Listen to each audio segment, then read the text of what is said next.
Hey, personal finance fans. This is my YouTube channel where I walk you through my personal finance journey and also hopefully along the way teach you some lessons that will help you also become an everyday millionaire. As I have created this channel, I've also been a follower of many other personal finance channels.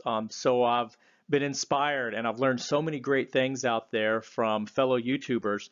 But one thing that does bother me is from time to time, I see someone beat themselves up for some of their debt mistakes they've made.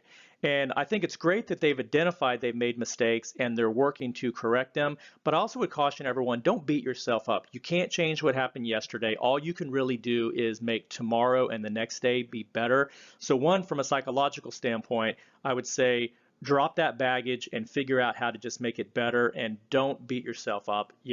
We all learn from mistakes, whether it's financial, health, relationships, it happens with all of us. So anyway, what I wanted to do today was, and you've already read this title, is that go through my non-mortgage debt history, or kind of as a subtitle, don't do what I did. And I think you'll kind of learn that, and I hope some of you can avoid some of these mistakes in the future. One point, I obviously am not talking about my mortgage debt. Now that doesn't mean that I think that mortgage debt is somehow just good debt. Yes, we all have to live somewhere, and living somewhere is not going to be free, whether it's rent or whether you own, but you can make mistakes with mortgage too. So I don't want to say that I think that all mortgage is good. You can buy too much and have too large of a mortgage for your income, but I'm not going to be addressing that today. I've actually been pretty good that I haven't followed that mistake, at least not too badly, but you can be cautious with that one. So I would just be careful with mortgages as well. Okay, so this is my mortgage or my non-mortgage debt since late 2007. As you can see on here, it's ebbed and flowed over the years, all the way down to zero, almost all the way up to $100,000, which is pretty high. And I'm going to break down each section. Now, I don't recall off the top of my head every single time this blipped up or went down. I'll kind of hit some highlights on here. Obviously, though, just the main points that actually made a material difference on my net worth. So, this first section right here from 2007 to 2009, this was a car that I had purchased prior to this graph starting. It probably was a little bit too much for me at that time, but one good aspect is that around the 2008 time frame, you can see that I drastically attacked this debt to get rid of it till it went down to zero. This was tough. And, the positive side was I ended, or at some point in 2009, I had zero non-mortgage debt. But I will caution you, though, that I had to sacrifice a lot. There were lots of vacations or fun weekends that I had to give up. And so it's not exactly like a highlight that while some friends went out or went on trips, I had to say no sometimes and I didn't go. So, but the good thing was I did get rid of that one. And it led to a period of where I kept driving the same car for multiple years. And that was a positive right there. Now, there are some upswings in here that maybe go as high as $10,000. And what I was doing in here sometimes was kind of playing those credit card games of where credit cards offer you a promotion. And as long as you pay it off by a certain point, there's no interest. Or buy this furniture and you don't have any payments for 18 months. Now, I was never caught up in that to where I was penalized. I was always able to pay it off, but I think I was a little bit lucky and I've learned from that. I wouldn't do that again. Those offers are only good if you absolutely pay it off by the end, because if you're one day late of paying it off, all that accrued interest is added to your account on day one after the due date. So if anything happens, you lose a job, you make a mistake, you submit the payment a day late, thousands of dollars can show up and be lost effectively immediately. So I would strongly encourage that avoid these, but if you do take advantage of them, please make sure you pay them off on time because they can effectively screw you. And I don't think any of us want to see that happen to our personal finances. So just be cautious out there. Even if you do it, be careful. Okay, now let's start jumping into one of the first big mistakes here, car two. What happened here is that I had a relative effectively with horrible credit, with a decent income, but horrible credit, begged me to buy a car for them. I knew it was a bad idea, but they promised me that they would always make the payment.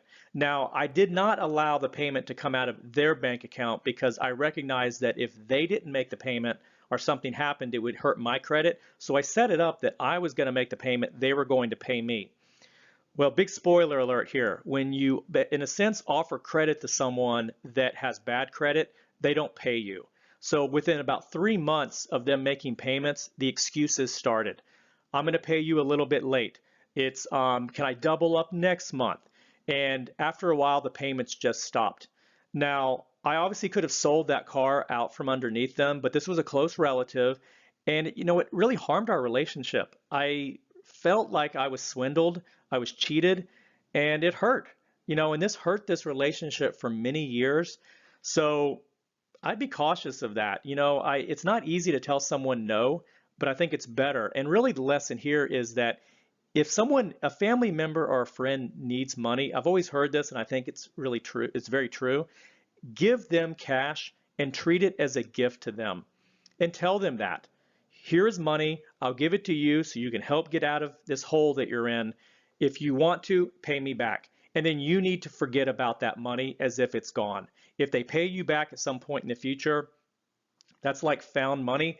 But if you want to have a relationship with someone and you want to help them, you have to give them a gift. You don't give them a loan, because when they don't pay you, and a lot of people will not pay you, you need to understand that that relationship will be ruined in many ways. And it was for me in this one, and it hurts to this day. And even putting this video together made me kind of rethink some of this feeling. So it's not easy.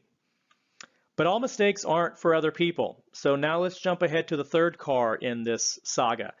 This is where I decided to buy something well out of my means, and it was a lot of fun. So it was a car that was way too expensive for me, for my salary. I could afford the payment, but it was too much. So one thing, anyone that has a car that they buy that they love, whether it's a sports car, a luxury car, etc., if you ask them, if you talk to them about it, they will tell you that within a few months of owning it, that it just becomes another car to them. It's not quite so fancy as it used to be. So my lesson here, I would let you know, is that you really do need to understand that a car is just something that's getting you from point A to point B. I don't think you have to go out and buy the worst car in the world. You want something that's reliable, and you want something that you're not embarrassed to drive. But don't go out and buy something just because someone is offering you low interest and then you buy more because you can afford it. You got to stay away from that with that one. So I'd be very cautious with that. Okay, on to the next item. Car 4, you might see a trend on here. There's a lot of cars in here. Cars can be very dangerous to our personal finance. So car 4, the sports car that I'd had before was not working for a lifestyle that I had, and I needed to get an SUV. So that's why this jumped up to $100,000, because I actually bought another car without getting rid of the fancy sports car that I'd bought a couple years prior to this. So I was handling 2 car payments at once. Now I could afford both of them, so I was very blessed that I had an income that could afford both payments still. But I recognized that that was really hurting my lifestyle to do other things. So that's what the big drop-off was. I sold that previous sports car that I wasn't even using that often anymore. So right there was an ability that I needed a new car. I don't think this car was too much out of my means, the new one I bought, but definitely I couldn't carry 2 car payments, so I got rid of it. So that was a good feeling for that one. Probably car 4 could have been a little bit less in hindsight. I probably went a little bit extra with the features on the vehicle, but so who knows? I don't know if I would have done that quite the same, but it ended up in a good spot that I was down to 1 car, thank God. Now moving on, I started in 2018. I decided to go back to school, so I feel like this was an investment in myself. I did take out a loan that helped with school. I think I could have, I was still working at the time. I could have tightened the belt and paid for it myself. So while I was still in school, I recognized the mistake of that I didn't really need that loan. So once again, I tightened the belt and I got rid of that student loan, which I think was a positive on there. So when I actually graduated in 2 years, I didn't have any debt. So that was a good feeling. If I had to do it again, I wouldn't have taken out the loan. I just would have paid it off as I went along. And then finally, this is not a new car, but the car that I bought in 2017 that took this graph so high, I finally just said, I'm paying this thing off. And that's what I did.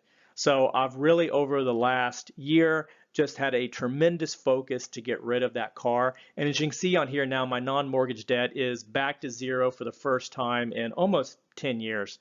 And it's really a great feeling. Now, I could get back into trouble again, but I am promising myself that it's never going to get to the same problem. Now, if I had to buy a car tomorrow, I would have to finance it, but I am determined that I'm not going to get into the same mistakes before. So we'll see though. Time will tell. We all can make mistakes again, so we'll see where this goes. So what have I learned throughout this 10 plus year journey?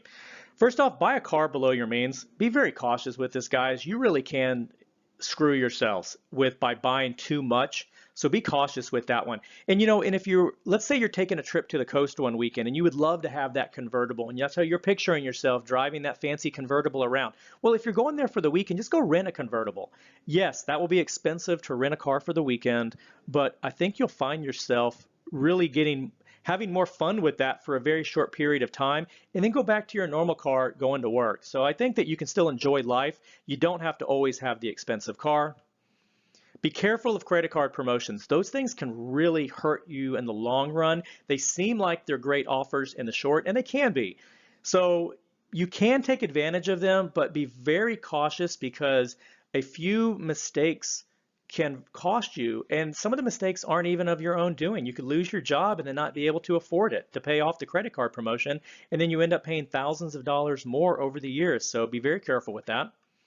Don't buy cars or other expensive items for other people. As I said, give people gifts and go with that. I think that you'll find that life is much better in the long run and much better to your personal finances as well. Don't borrow what you don't need. If you can pay for something with cash or as you go along, do that. Don't take out that student loan if you don't need to. Don't take out a loan to pay for that furniture if you have the cash today. Get it behind you and move on with life. And overall, when you do have to finance items, and it's okay to finance items, that allows us to get something today even if we don't have the cash, promise yourself and deliver on paying it off early. And you'll be much happier in the long run when you don't have these heavy debts weighing on your shoulders. And then it allows you then to buy the next thing for sooner with cash. Well, anyway, guys, I probably went a little bit longer than I thought. I hope you got something out of the mistakes that I've made in my life. And as I kind of started this out, if you have debt, don't beat yourself up. Don't be depressed over it. Learn from it. Help others not follow in the same trap as you had. And then ultimately get out from underneath this one. Find a path forward, get out of debt, and live a happier life. Well, anyway, guys, I appreciate your time and effort. Another video of mine is going to be promoted right here on the screen. If you liked what you heard, you might like some of my other videos as well.